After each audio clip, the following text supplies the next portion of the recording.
Hey everybody, Tim Ulbrich here, and thank you for listening to the YFP podcast, where each week we strive to inspire and encourage you on your path towards achieving financial freedom. This week we're pulling an episode from the vault, bringing back an incredible story featuring two pharmacists, Kristen and Nate Hedrick, discussing their journey paying off $250,000 of student loan debt. During the show, we discussed their motivation and why for aggressively paying off the debt, what the aha pivot moment was that motivated them to make the debt repayment a priority, how they were able to come up with more than $3,000 per month extra to throw at the debt to achieve their goal, and the role that a side hustle and real estate investing played in helping them achieve their debt repayment goals. As you look to set and achieve your own financial goals in 2024, know that our financial planning team at YFP is here to support you along the way. Our team of CFPs offer fee-only financial planning to pharmacists at all stages of their career. If you're interested in learning more about how working one-on-one with a fee-only certified financial planner may help you achieve your financial goals, you can book a free discovery call by visiting yfpplanning.com. Again, that's yfpplanning.com. All right, let's turn to my interview with Kristen and Nate Hedrick. Kristen and Nate, welcome to the show.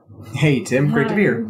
So Nate, obviously you're a frequent flyer. You're old news, so I'm not even going to spend a whole lot of time focusing on you. Many folks have heard you on the podcast before, whether it's this show talking about home buying, whether it's the real estate investing podcast on Saturday mornings, of course, Nate being the co-host of that show. So we're going to focus a little bit more on Kristen's background as we get started, and then we're going to jump into more about your debt-free journey and how ultimately you guys were able to knock out $250,000 of debt and what that has meant to you guys personally, to your family, as well as to the financial goals and plan that you have going forward. So before we jump into that debt payoff and that journey, Kristen, let's start with you. Tell us a little bit more about your background, what drew you into pharmacy, where you went to school, and the work that you're doing now.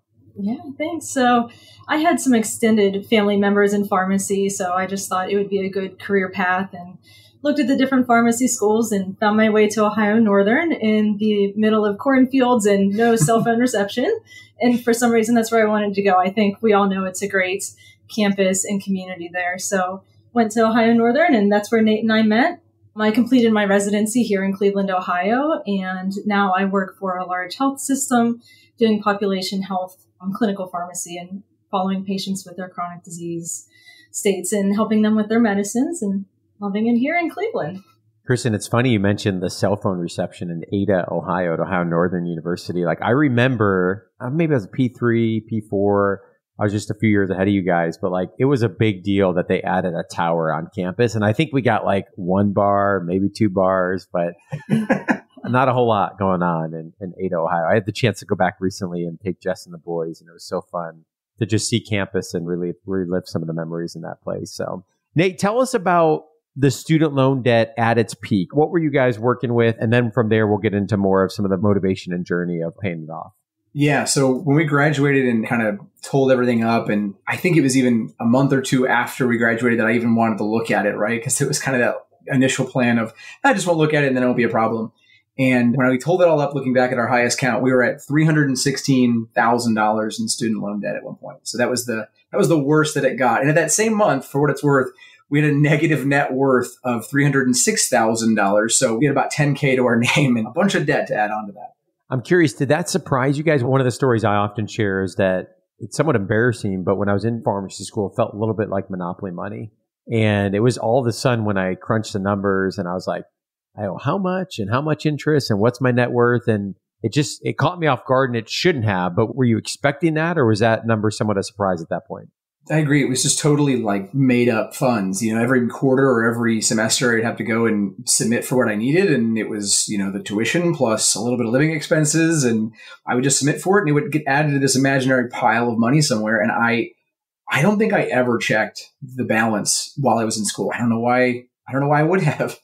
You're dating yourself, Nate, when you talk about quarters, by the way. So that ain't a thing anymore. Old school Ohio Northern, yeah. Kristen, tell us about the plan that you guys had for the student loans after graduation, after you get married in 2013. How did you feel about the debt overall? And then what was the thought in that moment about how are we going to pay these off? I think our main thought was it's overwhelming. And, it's just such a large amount that it just feels so ambiguous that we thought that we had this plan. We had always wanted to try to pay it off within 10 years. I think I was a little more on track of, I want to pay this off in 10 years. And we had some advice from a previous financial advisor that had said, it's just student loan debt. Everyone has it. It will be okay. And, we changed it to 30 years so we could have minimum payments, but always pay extra if we wanted to. And ultimately, we just found that eventually did not work as well for us. We needed a more targeted plan to kind of get us on track with what we were doing. We had always been paying the amounts, but I think it was how we were planning to target to actually pay it off. It always felt like this end date that we were never going to get to. And one of the questions I like to ask folks, and we'll talk more in a little bit about how aggressive you guys were to really get a chunk of this paid off, but I like to understand, what's the why? What's the motivation behind it? It's one of these things, as you mentioned, you can take them out 25, 30 years if you want to. Obviously, you guys made the decision to be much more aggressive. Tell me more about, for the two of you, for your family, why was that important? And it's funny you say that, because I think until I had a why, it wasn't important. Like I said, I didn't look at it. I barely wanted to check it. I think at one point in residency, I put myself on the graduated repayment plan, and my only motivation was because the payment today is lower, and that seems better, right? I had no plan early on, but until we kind of developed a why, which was getting our financial house in order so that we could live the way that we wanted to, right? Travel, work less, work in the capacities that we wanted to, all the things that have kind of led us to this point. Until I had that in place, there wasn't a why, and it didn't matter. Yeah, I think that's such a good encouragement for folks that are in the midst of their journey, or maybe have wandered into the repayment, or for that matter, the financial plan at large, and feel like, hey, maybe I'm progressing, but not as quickly as I'd like to, or I'm a little bit stuck. Really going back to what gets us excited, right? The topic of money's a tool. So what gets us excited? Why do we care about this topic of money? Why do we care about debt repayment? Why do we care about saving and investing for the future? Why do we care about giving? And then really using that as the motivation to drive some of the action in the plan going forward. So Nate, what happened in 2016 that was really a motivation to say, hey, we've got to do something different? Yeah, that really is when it kind of changed for us. And again, we'd been paying on them, and every once in a while we get the idea that, hey, we should throw some extra money at these loans. They're huge. And we would do it for a couple of months. And I feel like we just were inconsistent. But in 2016, we got pregnant with our first child. And again, I tell this story on the podcast several times, but I read Rich Dad, Poor Dad, and it completely changed my mindset about money and what I wanted to do with money and what I wanted to do with my life and work and just how I looked at finances. And it's crazy that it took that long to figure that out, but I had no formal financial education, right? We would go through pharmacy school, not business school. And until I read that book and kind of changed how I wanted to approach finances in general, again, I didn't have that why behind it. I didn't have that motivation. So that's what really jump-started us. I think it was a combination of, oh crap, we have a kid on the way and we have to pay for a lot of stuff. And again, this mindset shift that occurred, at least for me. Kristen, I'm curious, I can just see Nate, because I know him now. I can see him just totally nerding out over Rich Dad, Poor Dad and coming to you with all of these ideas and what about this? What about that? Were you equally on fire in that moment, or was there different motivations that really led you to say, hey, we've got to do this differently? Yeah, I think I had always wanted to pay off the loan. Again, it was a large amount that I think I didn't know how to get there. And when Nate said he read Rich Dad, Poor Dad, he kept talking about it. And I think finally in 2019, I read it and I said, oh, this is a really good book. I should have done it sooner. So I think we are a really good team together and trying to work together and get those payments down. And Nate was very much more into it. I think at the time I was like, I'm growing a human. I'm just going to keep doing what I'm doing. And that was the time that Nate entered real estate. And he's told this story before, but I'm 6 months pregnant and he goes, oh, I think I want to get my real estate license. And this is the time most people would have been getting board certified. And he's like, oh, I'm going to go get my real estate license. And he had classes multiple times a week. And I'm, pregnant, trying to take care of the house and do all these things, getting ready for a baby. So it paid off in the end and I'm glad that he did it. But I think in the moment there was also that, that stressful situation for me. But he's a jack of all trades. He does lots of things and keeps busy. So it's good. And we're going to come back to that in a little bit of, what role did that play, Nate, for you in terms of, pursuing that, I guess you call it a side hustle. It's much bigger than that, the work that you're doing now, obviously. But why was that so instrumental, not only to the numbers, but also to some of the mindset and the motivation behind, the financial plan and the journey that you were on? I want to first talk about, though, Nate, walk us through what happened in the pandemic that really, allowed you guys to say, hey, we're going to get specific about when we're going to pay off a big chunk of this debt, what it's going to take each month. Talk to us about what happened during the pandemic that led you to the decision around how you were going to pay off a huge portion of that debt. Yeah. So like I said, in 2016 is when we started getting pretty serious, but even then it wasn't a truly resolute plan, right? It was just, okay, we really got to be focusing on throwing extra money at this. And we did a lot better. But in 2020, we had a month or two into the pandemic and realized like, okay, well, we're not traveling as much. We're not going to be going out to eat as much. Everything's shut down. Like, let's use this time to take the extra money that we're not spending and really attack that loan. And then at one point, and again, we were talking this morning, it was right at the end of the year, we said, okay, this thing is not going away. Like, let's really use next year to just get rid of this loan. And so right in December of 2020 and going into the beginning of the new year, we said, like, let's figure out a number. What is it that's going to take to get this loan knocked out at the end of the year? And who cares what the balance is right now? We're going to do it in a year. Let's make sure to get it done. And so we did some crunching of some numbers and basically said, okay, if we can pay everything we're paying today, but also throw an extra $3,443 at the loan every single month, mine will be gone by the end of the year and it'll just be knocked out. And so that number, like I wrote it on a big note card over here and it became like actually I've got it here. I'll grab it. Here you go. So there's the evidence, right? 3443. And so like that became I put that everywhere and it became the mantra of like, if we can do that every single month, this will be gone. And that was such a huge motivator for us. So I don't want to brush over that because we'll talk in a moment. I mean, that's a big number. So we're going to talk about, the how of that. But tell us more about how you were able to get to that conclusion and get on the same page with that conclusion, and what I'm specifically getting at here is, was it hey, budget status quo and we're going to find ways to grow our income? Was it we're going to cut some expenses? And how did you guys work through the details, Kristen, to ultimately say, yep, it's 3,443 and this is how we're going to do it? I think it was a little bit of a combination of both. So, during the pandemic, we had a little bit more interest, I think, also in doing some real estate investing and had an opportunity. We said, okay, do we take this money and do we put it towards real estate or do we pay down the loan more? And eventually we decided real estate, but we said, hey, like maybe we should aggressively pay off our loan a little bit more if we aren't traveling and doing these things. So I think in December, we had a lot of discussion about it and both of us just decided like, yes, we both want that to be our goal, that starting January 1st, we really start cutting back on what we're spending. And I think really from any area that we could, we went through our budget, we scrubbed it. We said, what are we spending money on? What are the subscriptions we have? What can we cut out? What can we save money on? Which of those little purchases can we just stop doing? Which things do we think that we need? Can we actually hold off on buying? And then certainly Nate's side hustle helped with that as well. So I think it was both a combination of let's cut back to really like bare minimum spending. We weren't eating out. We weren't getting the extra cups of coffee from Starbucks. We weren't doing the purchases at Target that said, this is what you need. This is in the dollar spot. Like we just kind of stopped all of that. And then Nate worked as hard as he could with his real estate really as a motivator to keep putting that extra money towards it as well. Yeah, I think we quickly realized that just trying to find an extra $3,000 in the budget, like we weren't overspending by $3,000 every month. Like that was not it. And so it became like my challenge to say, okay, well, how can I work at this side hustle to really get us the rest of the way? So the expenses were the kind of the catalyst. And then it was the extra income side of the equation that really boosted everything to actually make it possible. Yeah, what I love about that is, certainly cutting expenses, especially short term, if you're focused on a goal, here we're talking about debt repayment, can be really valuable, but it also can be a grind.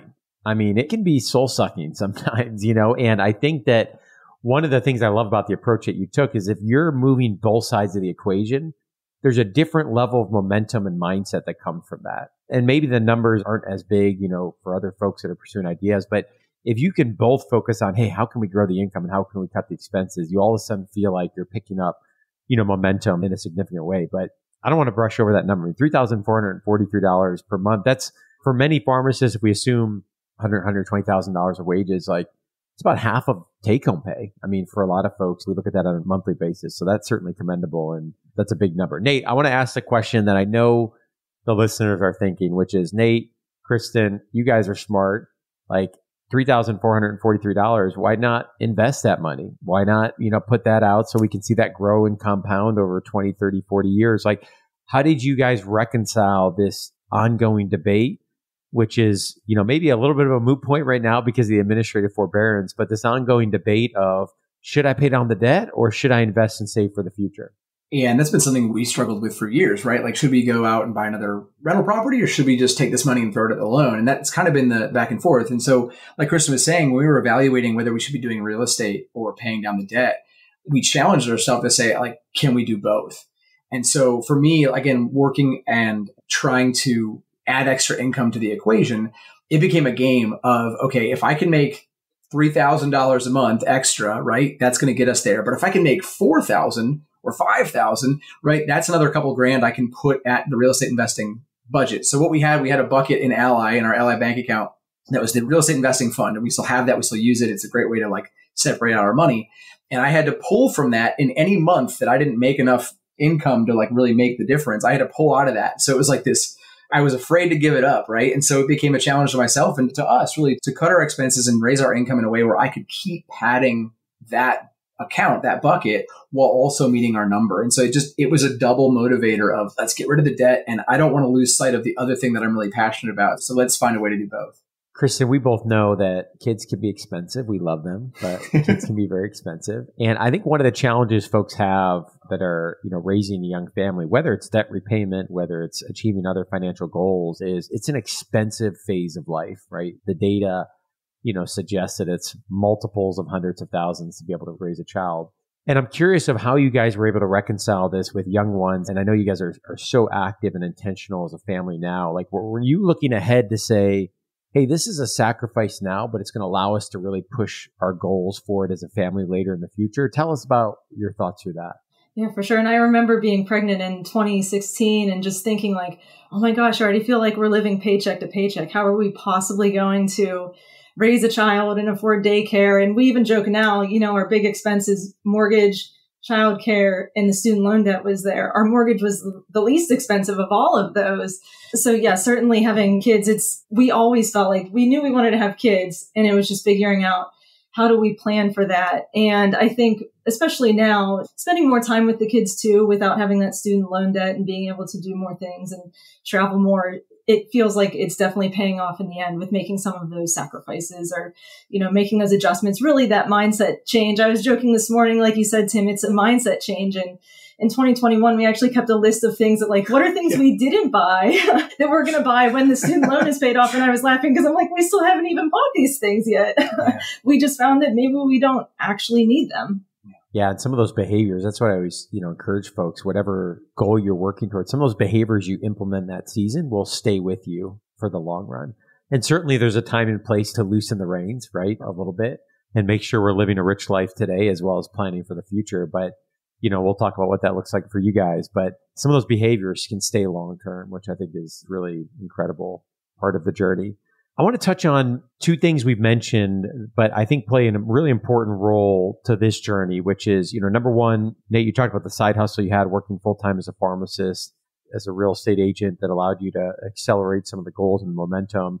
And then the second being the investing in real estate, which much of our community already knows the work that you do there on the Real Estate Investing Podcast. But talk to us first about the side hustle as a realtor. When did you become a realtor? Why did you become a realtor? And ultimately, how have you been able to balance this while you're also, at the time working full time, you're raising a young family?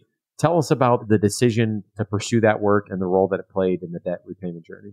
Yes, I mentioned that mindset shift that occurred in 2016, and I realized I needed just something else that was going to be able to supplement my pharmacy career, something where I could put extra effort in and get extra reward from doing that. And so real estate kind of became a natural fit.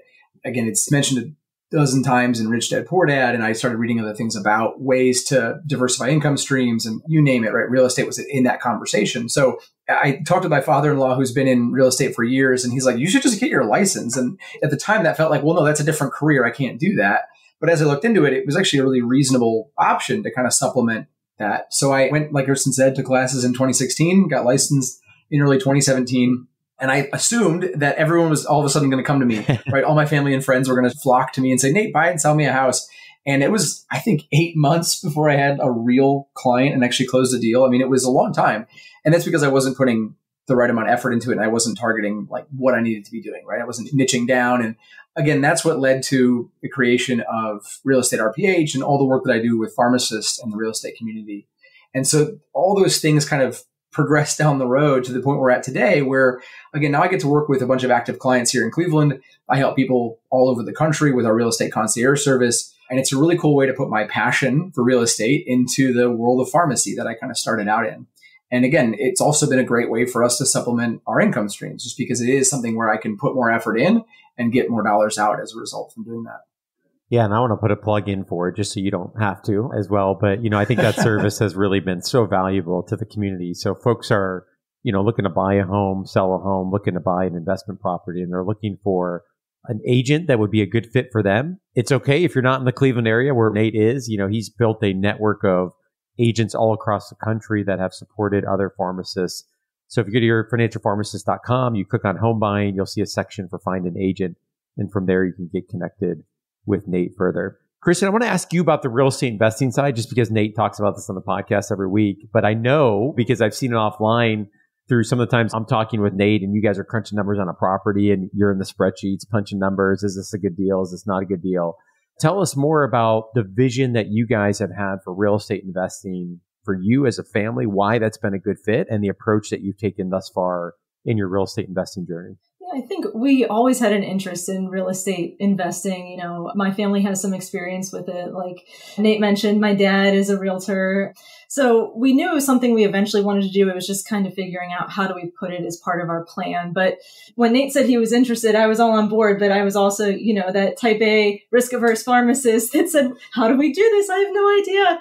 So I vividly remember a lot of my commutes listening to Bigger Pockets, reading a lot of real estate books just to fill my brain with the information I felt that I needed to feel comfortable with real estate investing. And we always knew that we wanted to have those properties. I think one of the biggest things I had learned from Bigger Pockets was, one great thing about real estate investing is even if something happens, you still own a building. Like you still have something physical there that you could sell. And we always knew we wanted it to be something to supplement with one of our investments. Yeah. And so right now you guys have property, correct me if I'm wrong, you've got property in Northeast Ohio, and then you've also got property outside of the area, correct? Yeah. So we've got properties here locally and then some up in Michigan as well.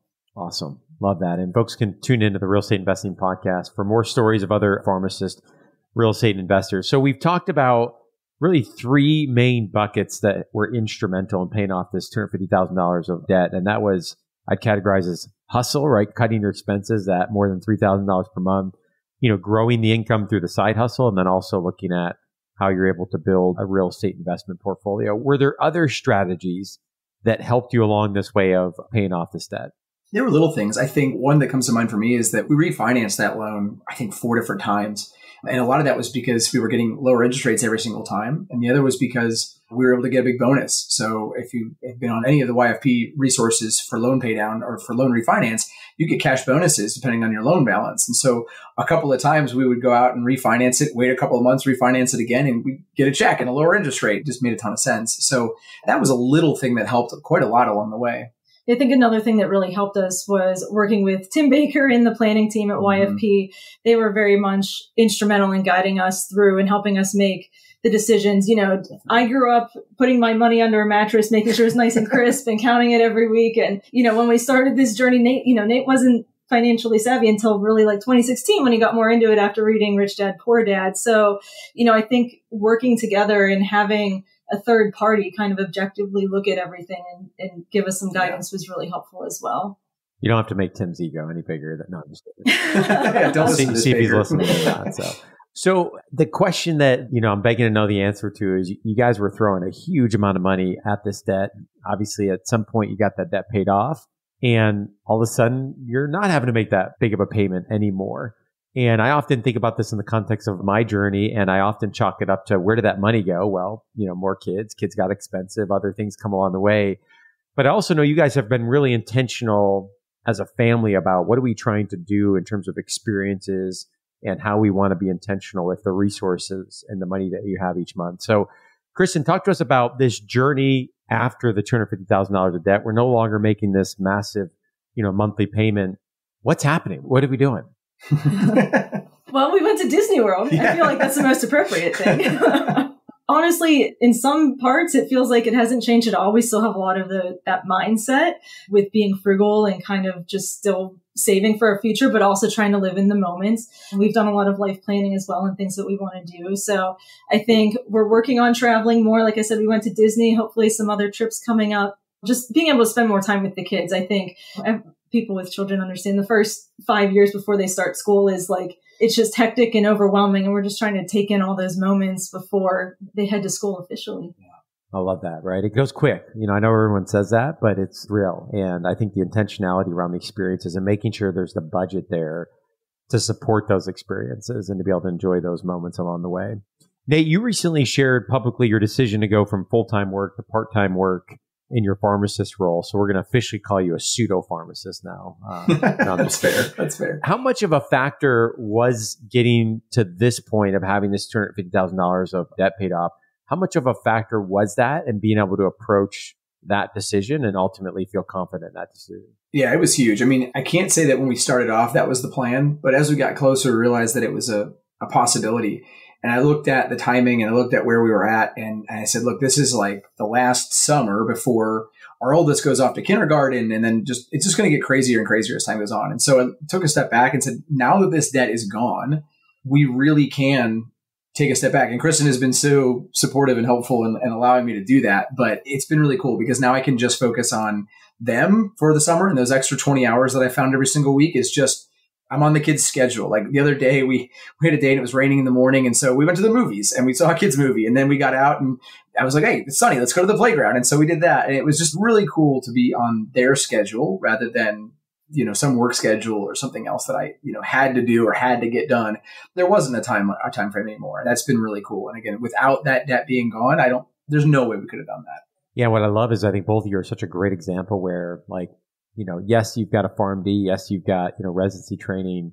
Yes, you could continue to, climb certainly in various clinical roles. And there's that opportunity is always there and will be there. But you also have some opportunity for flexibility in those roles. And I think sometimes we don't think creatively enough as pharmacists about how are we going to use our time each week. And that can change season to season. I worked with other pharmacists who, went through a season with young family and others where they pivoted to part-time roles or more flexible schedules. And then that changed again at a later point in time. And so I think there's, opportunities to make sure that we're coordinating our work plan with our life plan and with the financial plan as well.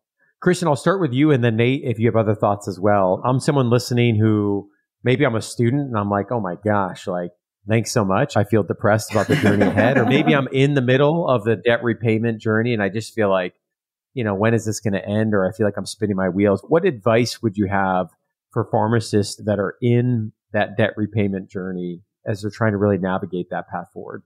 Yeah. And not to sound cheesy, but I think a really big player, at least for me, was the YFP planning team.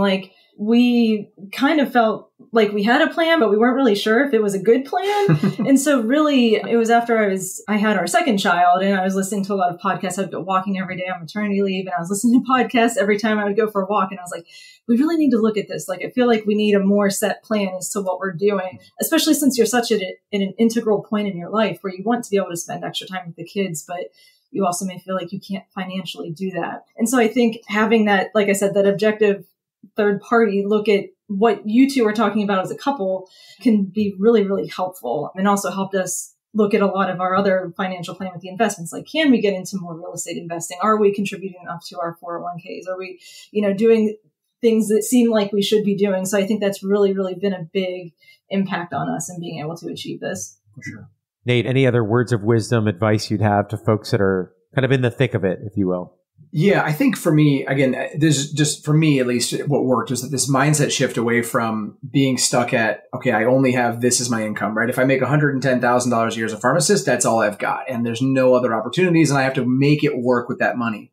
I challenge everybody out there, and there's 1,001 different ways to do this, but you should find something where the more effort you put in, the more you get out of it. And that doesn't have to be money, right? That can be just time. That can be time with your family. That can be things that you enjoy doing. Whatever that is, find something that's going to supplement your life, that the more effort you put into it, the more reward you get out of it. And that's just a really great way to set yourself up for success. I love that. And again, to reiterate what we talked about a little bit ago, the dollars are one piece of that, but don't underestimate the momentum that comes from that as well. And that momentum is so important as it relates to the financial plan. Here related to the debt repayment, but obviously could be other parts of the plan as well. So again, guys, congratulations on knocking out this huge chunk of debt. Really incredible to hear the story and the why behind it and how you're able to do it. Excited for what lies ahead for you guys. And thanks for taking time to come on the show. Thanks, Tim. We appreciate it. Thank you. As we conclude this week's podcast, an important reminder that the content on this show is provided to you for informational purposes only and is not intended to provide and should not be relied on for investment or any other advice. Information in the podcast and corresponding materials should not be construed as a solicitation or offer to buy or sell any investment or related financial products. We urge listeners to consult with a financial advisor with respect to any investment. Furthermore, the information contained in our archived newsletters, blog posts, and podcasts is not updated and may not be accurate at the time you listen to it on the podcast. Opinions and analyses expressed herein are solely those of your financial pharmacist unless otherwise noted, and constitute judgments as of the dates published. Such information may contain forward-looking statements which are not intended to be guarantees of future events. Actual results could differ materially from those anticipated in the forward-looking statements. For more information, please visit yourfinancialpharmacist.com/disclaimer. Thank you again for your support of the Your Financial Pharmacist podcast. Have a great rest of your week.